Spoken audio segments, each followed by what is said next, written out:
much before even her MMA career started back in her Olympic days. So I will say I would love to see her as much as possible, and since it seems everything is telling us that the UFC career is over, especially the way Amanda Nunes took care of her in her last fight, I think it would make a lot of sense for her to do the Brock Lesnar thing. She could come in, she could kind of come and go. I'd rather her be there all the time, but understanding with all her movie appearances and things of that nature and really trying to globalize her brand. You know, I think the Brock Lesnar move would be good. I don't think we've seen it from the women's perspective, arguably ever, someone come in and do the same things that Brock Lesnar is doing. And plus, I think she's a box office hit, whether it's pay-per-view, showing up every once in a while for a Raw or SmackDown, whatever it is. I think that is what WWE is moving towards. I think that's the future, getting more part-timers in the business. And, I think 100% that would make a lot more sense for me than just a one-off at a WrestleMania. I think they're better than that. I think with all the wrestlers and the talent pool that WWE has, I don't think they need a one-off. I think they'd benefit more, honestly, in terms of having her on a more consistent basis. So our second question of the week, going to go off script here. We already put what our questions are going to be, but I thought this was maybe a more interesting question than the one I had booked for our number 2, so I'm going to throw it all out there, off script and uncensored. The United States Championship is going to be on the line at SummerSlam. AJ Styles versus Kevin Owens yet again. This time it's going to be with Shane McMahon as the special referee. Now, my question to the panel is, regardless of how good or how bad the match is at SummerSlam, do you want this to be the last time that these two guys face off for the U.S. Championship, or do you want to see even more? That's a good question. I think for the time being, I would say let's finish it for now. I don't want to see that never happen again. I mean, they put on a hell of a match, but I think, maybe freshen things up a little bit. I mean, where do you go on that, Paul? Finish him. Finish it, Mortal Kombat style. Let's see the fatality and let's move on.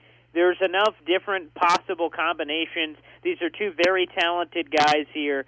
I think it's time to move on. It was cool, the flip-flop of titles back and forth. The matches have been great, but I think it's time to move on. I'm a guy, most of us being millennials and our short attention span, we need something new. We need something fresh, and I think that's exactly what we can do here. And then if you want to revisit it later, a year or 6, 8, 10, 12 months, whatever it is, maybe, but I think we need something new, something fresh. I think it's run its course.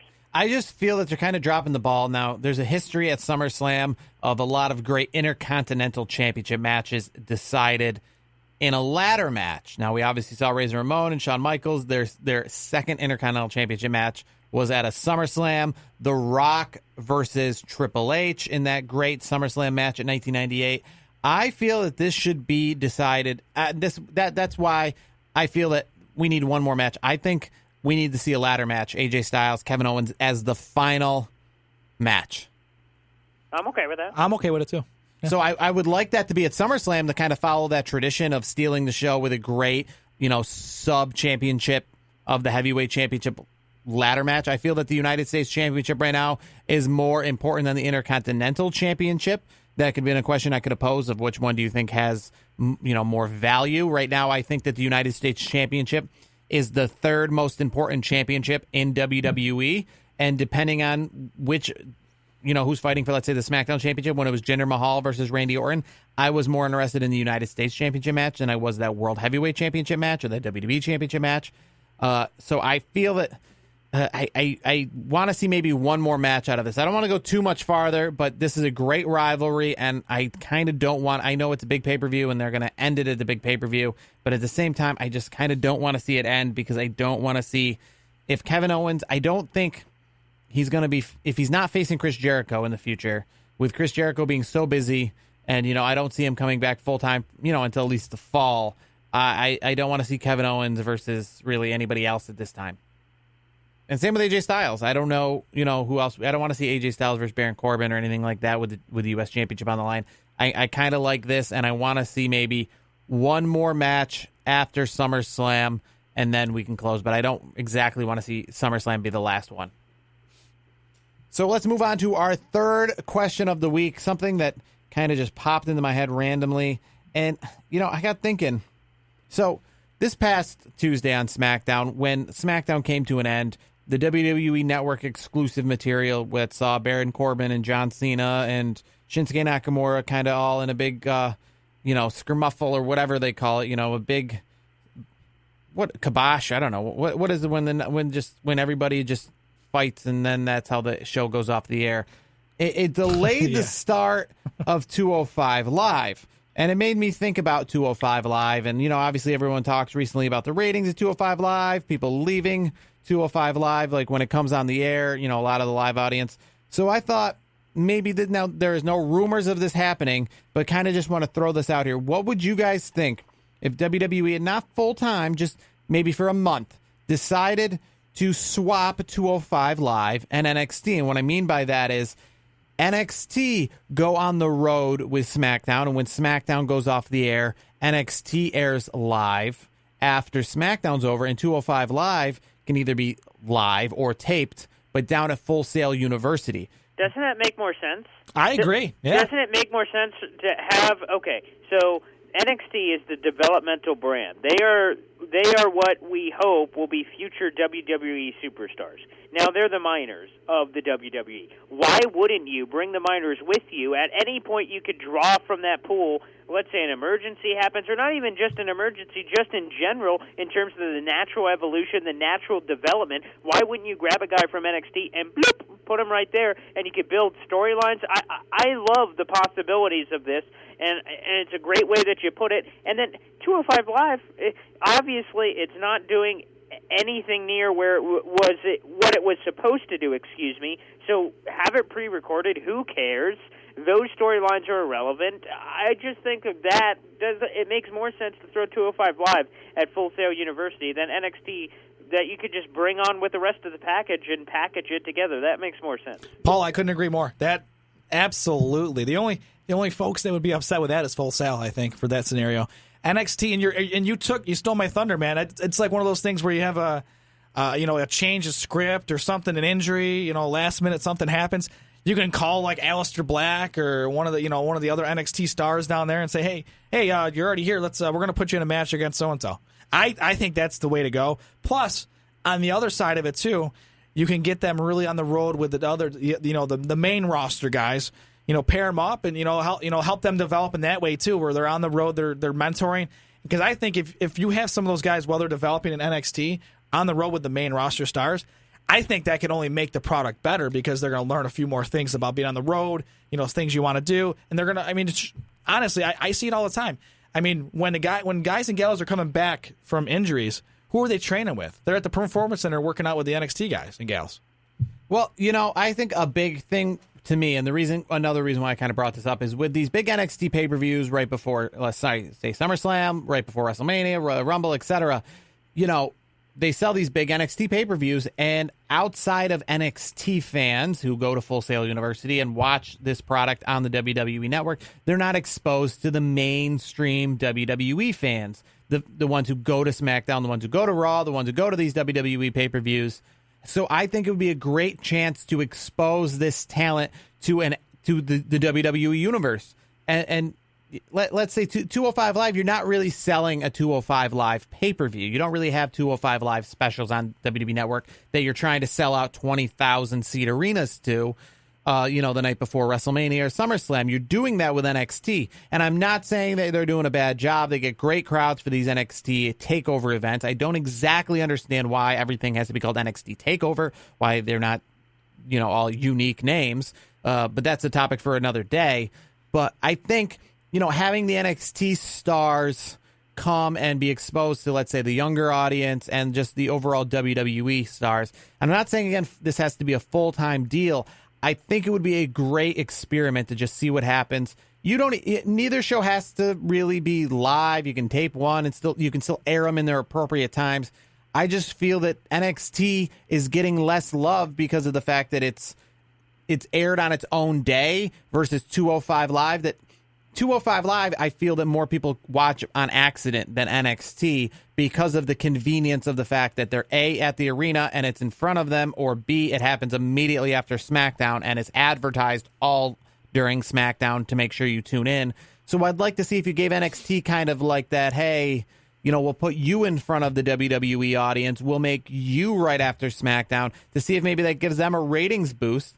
The only negative I see is I kind of wonder what the Full Sail crowd, how they would show up for 205 Live. Yeah, because you would still want much. them. They showed up for the Cruiserweight tournament that took place.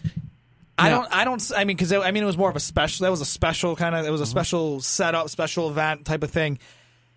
I think they would have. I don't think there'd be as big of a crowd, or maybe as an animated crowd, because the NXT, watching those shows, the crowd gets into it, and when you have certain superstars coming out, when you got Johnny Gargano, coming out, he's Johnny Wrestling, the crowd's going nuts.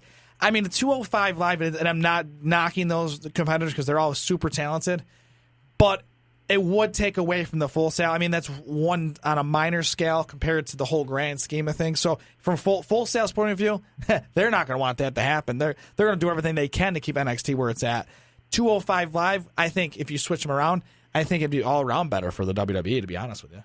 And I feel, too, because NXT hosts a lot of house shows. And they do well. I mean, they have shows in Albany. Well, I think they did a hell of it. I think the NXT shows in Albany. They're doing well. I feel they could do even better. Maybe they could go to Albany or they could go to Rochester and play the bigger arenas if their wrestlers were exposed to a bigger WWE audience. And here's the thing: those takeovers, they sell those shows out, and those shows are in the big arenas, like the takeovers are. Yeah. But the other ones, like the house shows that they run, are not. I'm saying that maybe the house shows could be at a WWE sized arena if they were exposed more to the WWE crowd. I agree with that. I think that's. I'm curious. Maybe the WWE will hear this and maybe they'll make some moves. I think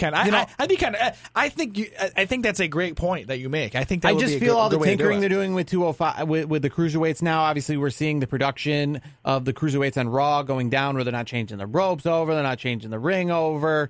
And obviously the sense and the fact that it takes so much production to change that ring over from SmackDown to 205 Live, and this would be something in which wouldn't take as much production because they don't really have their own ring per se. They don't really have this unique stage setup, and presentation. So you wouldn't have that. And it kind of made me wonder what happens if you move the Cruiserweight Live show, 205 Live, to maybe before SmackDown. Maybe would that bring up the crowd? Because I think more people come earlier to SmackDown than want to stay late to SmackDown. That's again another topic for another day. This was just the question that I posed. It would be interesting to see, and I think it would be a unique experiment. And I think it's worthwhile if you are the WWE to try out this experiment, but at least keep it in your thoughts of something, getting these NXT guys on the road, like Brandon says, showing them what it's like to be on the road, because that's their goal. They're going to go from living in Florida to being on the road. So you might as well kind of get them on the road now, Get them exposed to everything. I mean, yeah, some of them exposed to the large crowds. Yeah. Some of those guys that have traveled in the indie scene, but it's not like a WWE crowd. I think. Plus, if you get to go on the road with guys like I will say like the Usos or something. I mean, the Usos have been in the business long enough. They're considered veterans. They've been around long enough. Like if you're a tag team in NXT, that might be the perfect guy, perfect group to be in the ride along. You know how they have the ride along on WWE Network. Maybe you're right on the road with them. You get to learn the ropes a little bit, so to speak. You learn how things are done. Things you do and you don't do. Because I mean, not to get too far off topic, but Enzo Amore got himself in some hot water not too long ago. He got kicked off the talent bus by Roman Reigns. Told him to get off because I guess he did something wrong. So I guess the protocol, at least from what I mean, I've never been in the backstage area, but the protocol from what I read was since that happened, he has to change out in the outside the dressing room now. He can't be in the same group because they he did something that ticked off Roman Reigns because Roman Reigns is like the pack leader. That's kind of like the wrestling court, as JBL likes to call it, where they kind of handle their own problems, and it's not exactly hazing, but it's kind of it teaches you things. Yes, and I'm not saying that on a team, and that's the thing. And that might that's a very small example. You don't hear much about that. But maybe if you have this kind of program where NXT is kind of hanging, they're on standby, so to speak. They're on the road. They're doing their thing.Maybe instances like this where you sit with a guy like Roman Reigns, and this is like things to do and things not to do when you're on the road while you're at a WWE function. I think there's more to it than the ring. I think it's all around. Well, when we return, it's going to be time to wrap up this week's edition of the Heel to the Face podcast. We're going to bring you our tweets of the week as you're listening to the Heel to the Face podcast.